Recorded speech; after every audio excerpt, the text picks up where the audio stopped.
कल्पवृक्ष देवलोक का एक वृक्ष।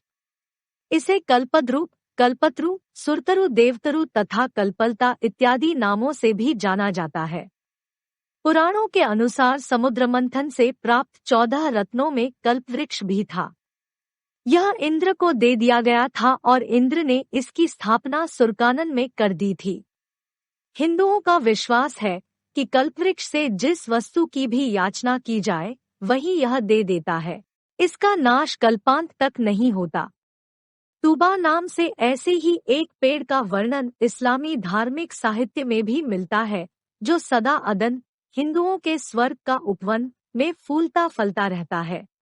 सिद्ध, नाथ और संत कल्पलता या कल्पवल्लरी संज्ञा उन्मनी को देते हैं, क्योंकि उनके मतानुसार सहजावस्था या कैवल्य की प्राप्ति के लिए उन्मनी ही एकमात्र साधन है, जो न केवल सभी कामनाओं को पूरी करने वाली है अपितु स्वयं अविनश्वर भी है, और जिसे मिल जाती है उसे भी अविनश्वर बना देती है। यूपी के 4 शहरों में यह कल्प वृक्ष अपना आशीर्वाद दे रहा है। माना जाता है कि यह कल्प वृक्ष आपकी सभी मनोकामनाओं को पूरा करता है। हमीरपुर। ऐसी कहानियां हैं कि समुद्र मंथन में निकाला कल्पवृक्ष आज भी यूपी की धरती पर विराजमान है, और एक नहीं यूपी के 4 शहरों में यह कल्प वृक्ष अपना आशीर्वाद दे रहा है।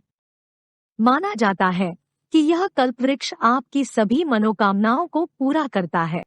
मनोकामनाएं करता है पूरी। हमीरपुर में यमुना नदी के तट पर 1000 साल पुराना ऐतिहासिक कल्प वृक्ष है। लोगों में भारी मान्यता है कि यह कल्पवृक्ष लोगों की मनोकामना पूरी करता है। इसी मान्यता की वजह से दूर दूर से लोग इस कल्पवृक्ष पर अपनी मनोकामनाओं के धागे बांधकर मुरादें मांगने आते हैं। दुर्लभ प्रजाति का यह कल्पवृक्ष उत्तर प्रदेश में हमीरपुर के अतिरिक्त प्रयागराज, बाराबंकी और महोबा में भी है। कल्पवृक्ष को लेकर कई कहानियां हैं। कुछ पुराणों में वर्णित है तो कुछ जनश्रुति के अनुसार है। पुराणों में कल्पवृक्ष से जुड़ी एक पौराणिक कथा है। समुद्र मंथन के समय समुद्र से 14 रत्नों निकले थे, जिसमें से एक रत्न था कल्पवृक्ष। दूसरी कहानी है कि द्वापर युग में भगवान श्री कृष्ण ने अपनी पत्नी सत्यभामा की इच्छा को पूरा करने के लिए इस कल्पवृक्ष को धरती पर लाए थे।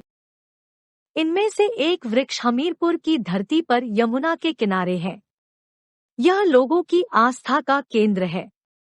एक दूसरी किंवदंती में कहा जाता है कि कल्पवृक्ष भगवान कृष्ण का ही अवतार है, तो कहीं कहा जाता है कि पृथ्वी पर जब जीवन की उत्पत्ति हुई तो सबसे पहले कल्पवृक्ष ही धरती पर आया।